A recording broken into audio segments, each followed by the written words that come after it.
Stephan. Thanks for joining us.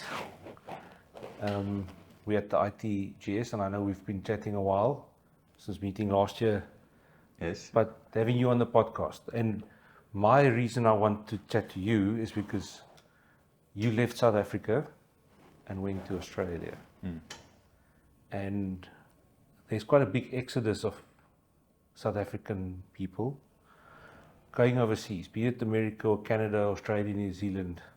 So I want to know how that went. But I think first, just introduce yourself to whoever's listening. No, thanks for having me. I think going to Australia, it's actually like an emotional discussion. Going to Australia, it's not an easy decision, or it's something that, like I say, many people make contact with me, asking what it takes, what you need to do, and it's not easy. Australia's a wonderful country, but to leave South Africa and leave your family and stuff, it's tough. But just a bit of my history. I grew up in the Northern Cape, close to Kakamas, on a table grape farm. Went to agriculture school, Hoërskool in Oosthuizen, studied at Elsenburg, farmed for 13 years as a table grape manager, and then I had the opportunity to work for Top Fruit for almost 4 years as a technical manager for the ARRA Varieties, also rally seedless and early sweet from Grapa. And it was through working with them that I had the opportunity to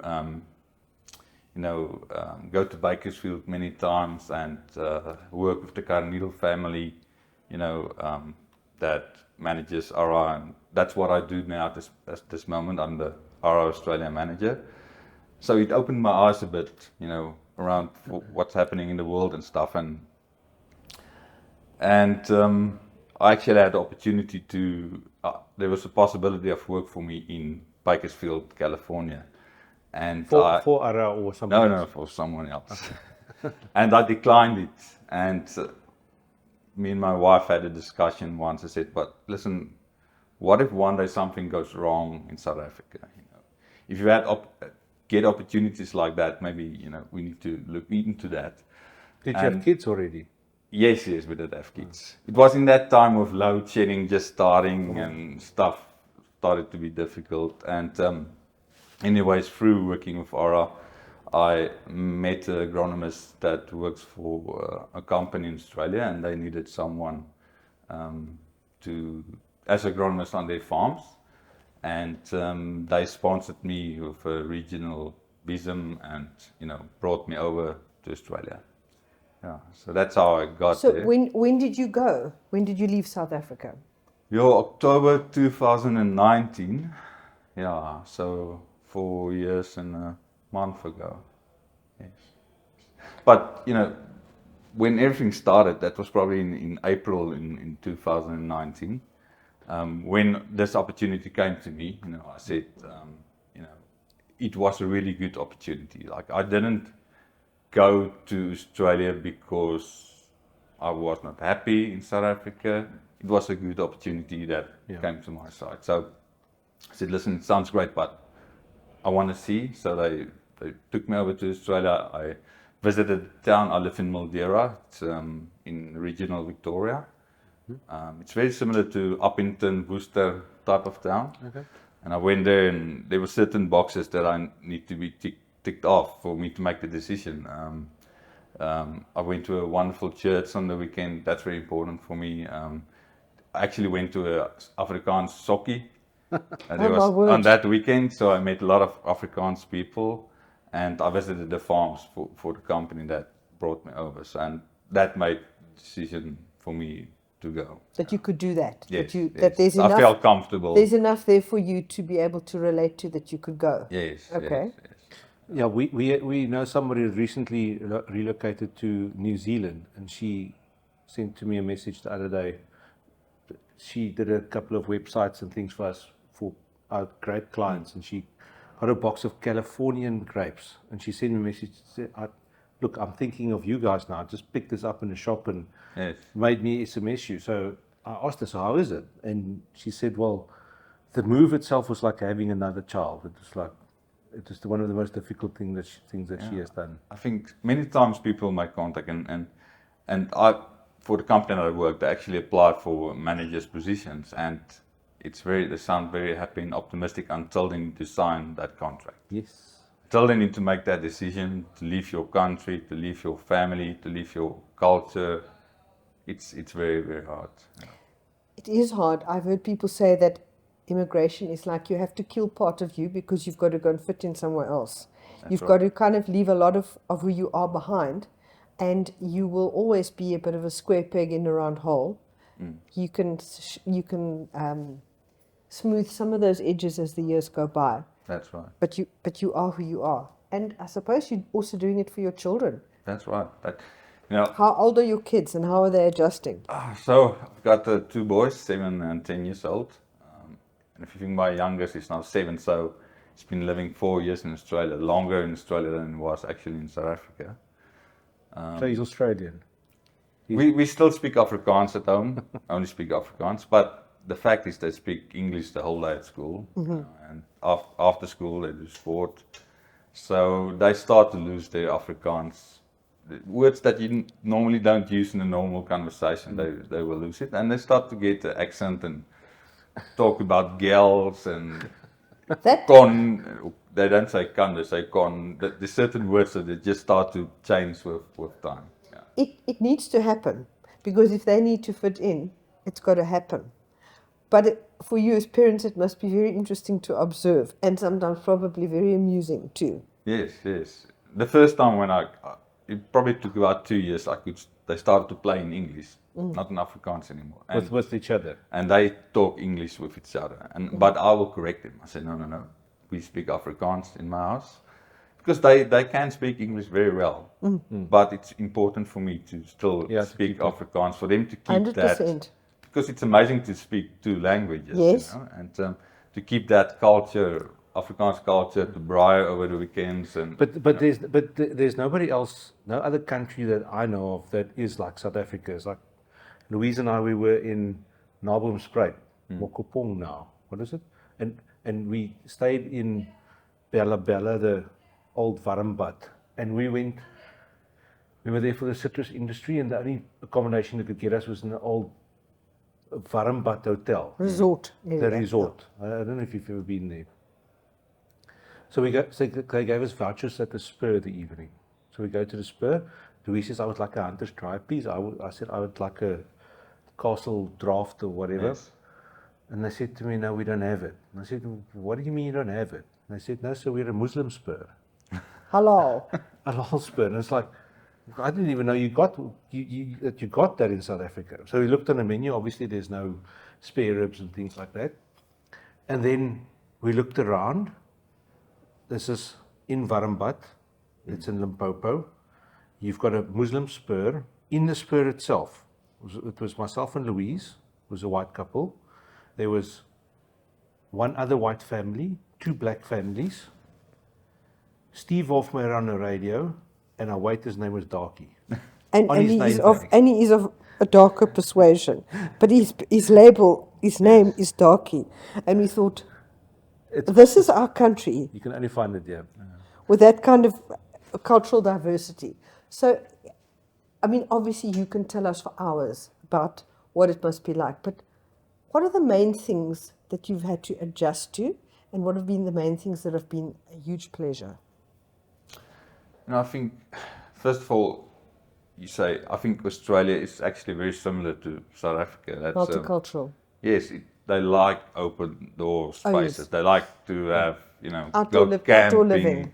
I think like 1 in every 10 families in Australia has a caravan. Australia does a lot for, like, they have a lot of national parks that you can go camping for free. And because it's safe, you can actually stop next to the road and camp. So it makes me think of South Africa when I grew up, like early 1990s. It's just safe. You can walk to school. It's just safe. The kids can still play in parks. And that's also what drew us to Australia. But sorry, can you just repeat that question? Of course, I asked you a lot of questions all at once. So that's the safety is a big plus. Yes, yes. What has been funny or difficult for you to get used to? Difficult, I think, it's not to have family close to you. There's no grandmother or It's uncle leaving your family. or auntie. It's leaving your family behind. Yes, not Yeah, but just that, but a support when you system. have small children, Yeah. you You want to take your wife out for a dinner? want to take your wife out for dinner. Yeah, it's difficult. I if know you- mine is my father's in Paul and my family-in-law is in Nelspruit. Yes, you don't have that support system. Yeah. This, South Africa, we are very privileged. We've got nannies in our house. I had a stay-in nanny from Zambia when I was in South Africa, and when I called Ivy was there to help. Over weekends we want to go and eat out, but in Australia that's a privilege we don't have. And for sure you can get a babysitter, but they ask you $30 per hour. 360 rand per hour. So that date's going to have to be very short. So there's a lot less dates, and especially if you want to leave your children somewhere and go away for a I weekend, think that's just something driving that around the just corner is also fun. don't happen that much anymore. So, and especially, the thing is, if your kids are sick, Yes. what do? Yeah. You need to make a decision, or your wife, or you need to stay at home and look after him. You don't have a nanny to look after him. It's just, as they say, we talked about in old days, they used to say it takes a village to raise a child. yes. And the way we live today, that village ain't there. And especially in a country like what you're talking about, a first world country, Yes. where, people don't bother with other people's children because they're also scared of what people will say. For instance, I remember hearing someone say 50 years ago, if a child was on their bicycle going down the road and they fell off their bike 6 doors down, the mom in the house will come out and see to the child. But now people are scared of engaging with a situation like that and maybe being sued or being blamed for something or whatever. So you are almost more responsible for your own children. That's right. In a first world situation these days. What's the funny thing is you actually start to learn your kids better because you spend much more time with them. You get to know them better. You get to know them much better. That's very true. Sure. So, No, it must be. Okay, so let's go from the personal thing. There's a lot of people going to Australia to go farm or to go work on farms. There's a lot of opportunities in farming. That's the thing, Yes, tell us about that. In Australia, that's something that I think it's wonderful of Australians. They don't look down on people. It feels like sometimes in our culture, if someone works in McDonald's or if they, work in the Sterk or, filling the popcorn boxes, and they work with you in class or works in a pet shop, or you will maybe look down on them and think, he didn't go study, or maybe they didn't have the opportunity, but they are very, very. Everybody's on the same level, and they do not. In fact, it's to the reverse. If you are snooty or uppity, they'll pull you down very quickly. That's right. As opposed to here, where often the people can be a bit snobbish or whatever, and they get away with it. Whereas in Australia, you do not get away with There's that. nothing like that. You can do any job. It's a good job. You can work in Coles, putting in the rakke, The shelves. the shelves, filling it at night. Coles You is can a Coles is a Yeah, supermarket. it's like Pick and Pay, or you can do anything, and you will have a good salary.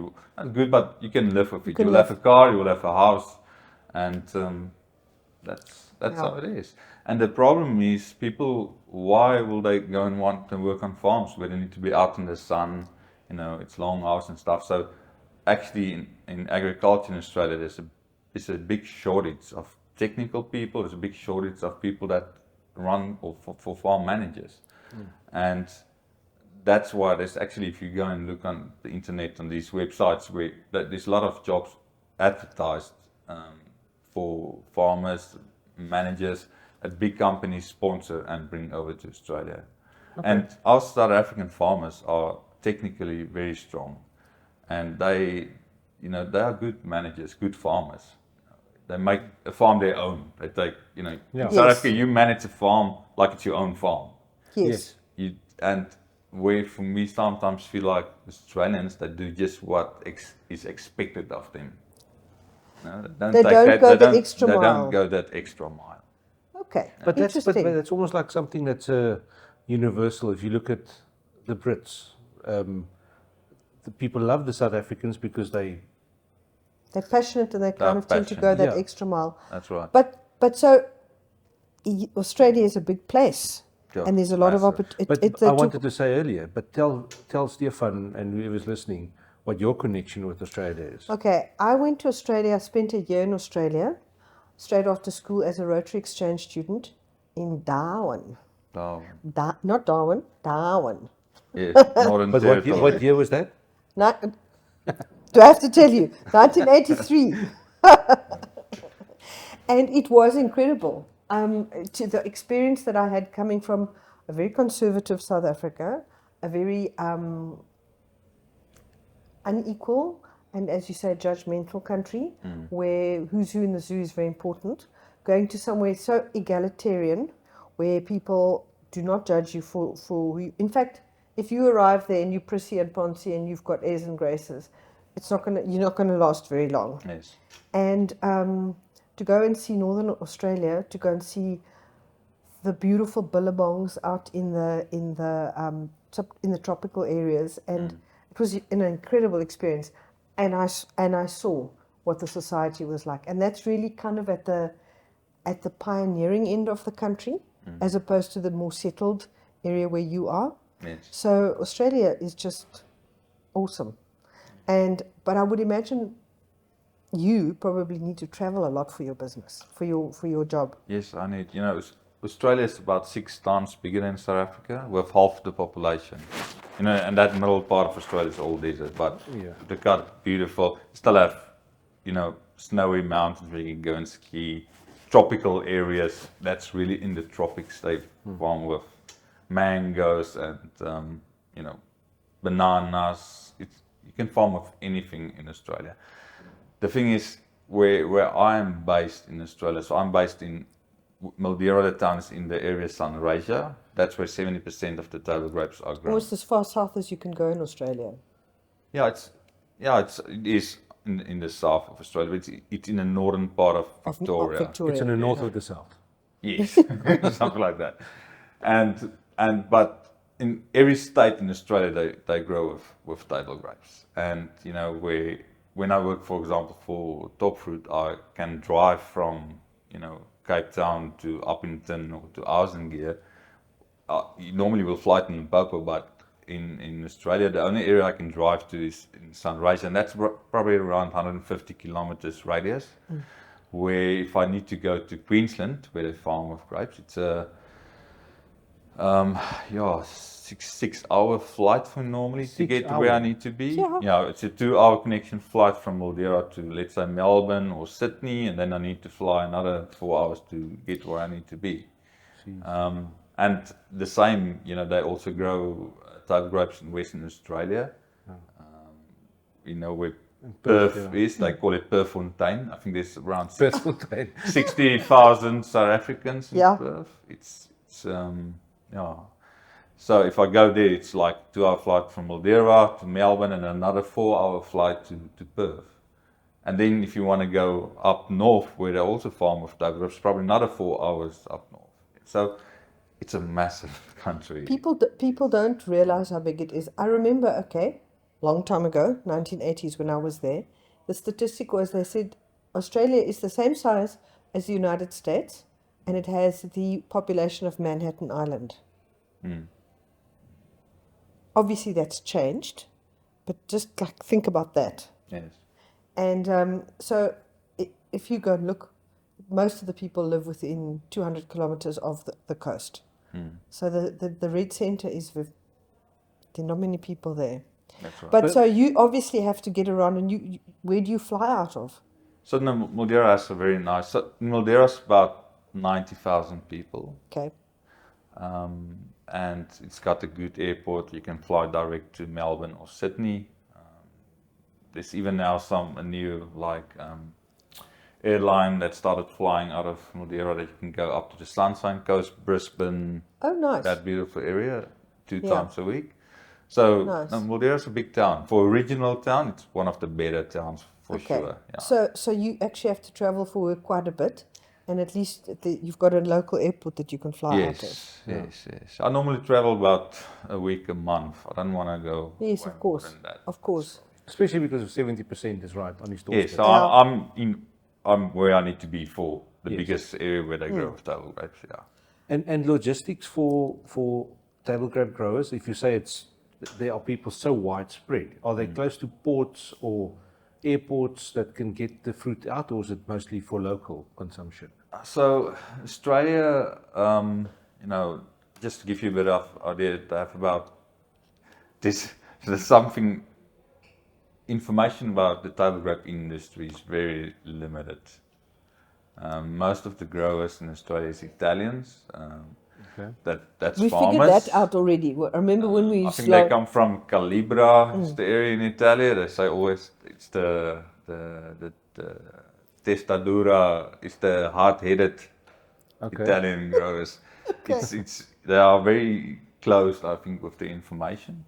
Also, I see. a bit more difficult to work with, just because they used to do stuff as their fathers did and change their way of farming. It's a bit more. They need to get your trust. Takes some time. But about 60 to 70% will be exported, mostly to Asian countries, China, Vietnam, Japan. And there's a really good domestic market. So 30 to 40% of the grapes will go to the domestic market. But there's still good ports, but there's a lot of these road train trucks and a lot of they take it from distribution centers and they will take it to the markets, to Sydney or to Melbourne or to Brisbane, and from there they will export it. Do you know what a road train truck is? Yes. Sheesh, those things are something else to see. You don't want to be on your bicycle when a road train truck. I know. Or a kangaroo. And many times, if the price is right and it's good quality grapes, they will fly it out as well. Yes. If it's worth doing. Okay. Wow, very interesting. So and for people that are interested in going, is this? So there's two ways of doing it. If you're in agriculture and want to go farming, the best way is to be sponsored by a company to bring you over, because it's a really expensive. But then it's a move. Then you pack up your stuff and you go. Yes. It's not like if you had that interview and you commitment. said yes, So it's not like the people going to the US to go harvest. It's not a season. No. That's the it. thing is, Australia makes it very difficult. It's not easy to get into Australia. You cannot go on a working holiday visa. There's nothing like that for South Africans. So if you want to go in, it needs to be on a visa that you need to go through. You need to write exams. You need to go for medicals. I needed to write the arts test. IELTS. Yes, we have to go and do your exam, and Yes. that you've got to write, that you can, to prove that you can speak English. Yes, Speak, so write, listen, and speak, write, listening. What's the other one? Talking. Understanding. Like oral. Yeah. They have got like an interview with you if you can. Yes, you say speak.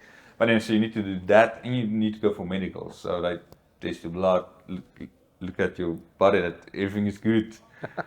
Before they will take you in. So, anyways, if you go for regional, That's because of all the bad genes that was dropped there from all the criminals from way back when. But the best way is to be sponsored by a company. So they will normally help you with relocation funds. Like if you want to bring over a container, or you can use that money to buy tickets. And then you will need to have an agreement with them to work 2 to 3 years, depending on which visa, and you need to work for that company. You cannot go there and say, I just moved to the next. thanks, we're moving on. So you need to commit.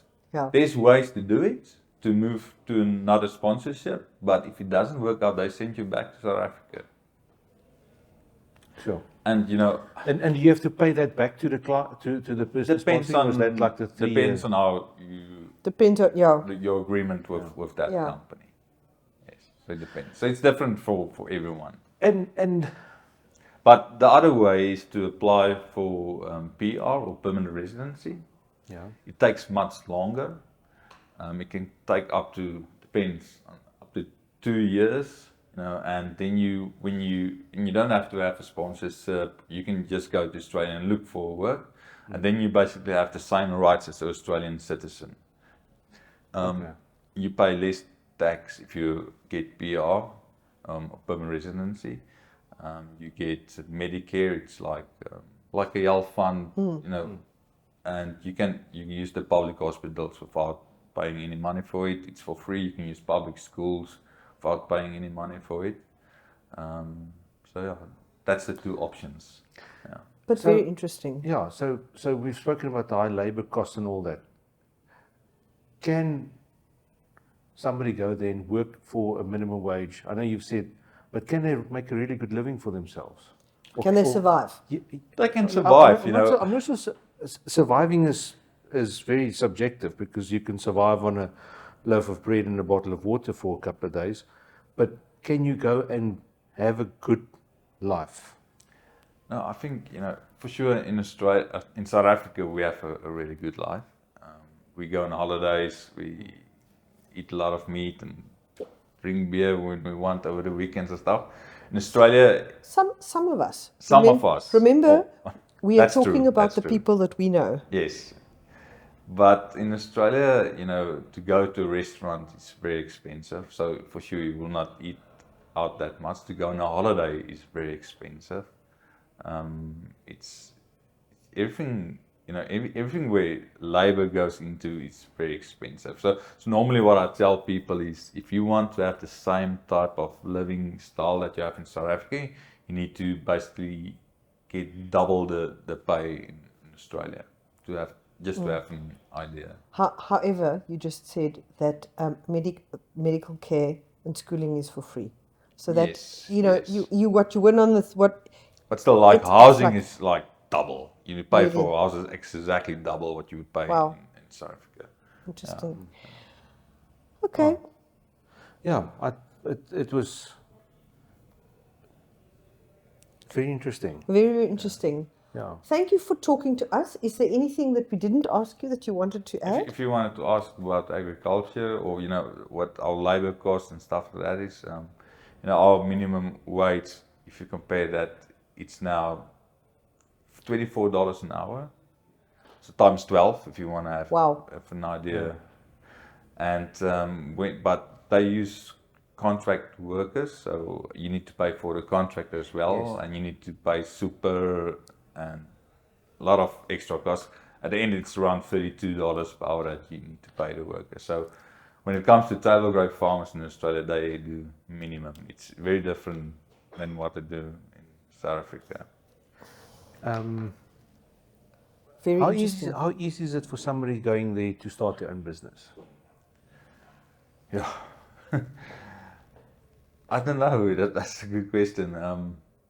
It's a very broad Yeah, question that's too, a- because Yeah, How long is a like piece the of basic string? things like registering a company, getting your stuff, and being good to go. So I think it's sometimes easier than in South Africa. There's a lot of the government. There's a lot of they do help people with that. government actually helps you there. They actually help you with that. So there's a lot of funds for that. Actually, that government help you with. for foreigners as well, for like let's say South African If ones. you, like I say, if you come in with permanent residency, yes, there will be opportunities like that. There's funding and like seminars and stuff that you can attend, and it's for free. So how long do you going in as a sponsored visa? How long do you have to be in the country before you are seen as a permanent resident? So that's the thing. If you want to apply for permanent residency, you need to have certain qualifications. It's the point system. Yes, it changes all the Yeah. time. When I moved to Australia at that stage, you didn't need to have any qualifications to get PR, to be a citizen at the end of the day. But now they made it more difficult. So you need to have at least a degree, or you need to be in a certain work that's very in high demand. That is in high demand. I Something remember. like that, yes. So I it's- remember years ago, the people that they were looking for were people that could do like air conditioner technicians, Yes. and then they were looking for welders, and then they were looking for weird things like pastry chefs. then they were looking for hairdressers. So they look at what their country needs and does not have, and that changes as time goes by. But I think, if I can give some advice to people that want to go to Australia, there's a lot of Facebook groups. There's a group called Aussiekaners. And on this group, this is many people in this group, there's, they call them MARA agents. Okay. And you can speak to them and they will tell you what's your options if you want to go to Australia. So they will, see what's your qualification. They will tell you this is your options. You can go for this visa, and from that visa you can apply for your PR, or they will tell you, listen, it will not work. You will go from one visa to another visa. But the thing is, it changes. It changes. Maybe in the future it will change again that you can apply for your PR. So it's not set. It changes in time. Because Australia needs people. They need to get people into the country. Yeah. And they need skilled people and very different skills. Another question, is tertiary education free? Like universities, colleges? No, it's not for free, but there is I'm not 100% sure how it works because my You're not there yet. But I do know that the government there's like a fund that you can, a loan basically that you get from the government that pays for your studies, and then you pay them off in time with any inflation, what do you call rent, interest. Without any interest, you pay them back. It can be over like 30 for your years. lifetime. It gets subtracted from your salary for the rest of your life. Yeah. Okay. And another thing that's amazing about Australia, this is something called superannuation. It's by law, 10.5% of your salary needs to be paid into a super fund. So basically, it's like your pension that you pay. It's like your pension. Yeah. And what's amazing about Australia is when kids are at the age of 14, they can start to work. Okay. And I'm talking, and it's limited to a certain amount of hours. As you get older, you can start to work more. Yeah, they can go in the shop and patch jobs. So they start to pay super from that age. So they start to save money for the old age at the age of 14. That's fantastic. And it's not like in South Africa, if children works, it's sometimes it's not something that really happens, but it's just normal. When the kids get at the age of 18, they need to go and study many times to buy their own cars for university, or at least can put down a good deposit and stuff. If everybody has super subtracted from them, then you don't have a problem of aged people who don't have money. That's right. So it prevents that problem, because we know in South Africa what a big problem that is when people get to their old age and they haven't got savings and how they struggle. And it's a very good thing. But anyway. No, that's wonderful. Stephan, I think there's a lot that can still be chatted about, but I know everybody wants to go have a beer and have a chat. Yes. No, As a good Australian should. Yeah. What's it called? A tinny, or you have it in everything's shortened there. So you have an esky, which is like your cool box. And it's supposed to be Grapa, so cup of tea, and a tin of beer is a tinny. Yes. And if you've got red hair, you're definitely called Bluey. Yes. They shorten everything. Everything is shortened. Yeah. And you have registration for your cars, Rego. Yes, Rego. That's right. Yes. Yeah. And smoko is if you have like a break, normally on farms when you have a 10 or 11, you can take a 15 minutes break. It's called a smoko. It's called a smoko. Yeah. And everything. The answer to everything is no worries, mate. No worries, mate. Yeah. No worries. I do that as well. No worries, mate. It's all good. Yeah, we normally have a tradition where we ask a question from the previous guy to you, but I didn't bring my book with my stuff in, so. That's good. But if you want, we'll get a question from you for whoever we interview next. Thank you very, very much for your time. That's a pleasure. Thank you. It has been yeah, good on you, mate. All good. Thank you. Oh.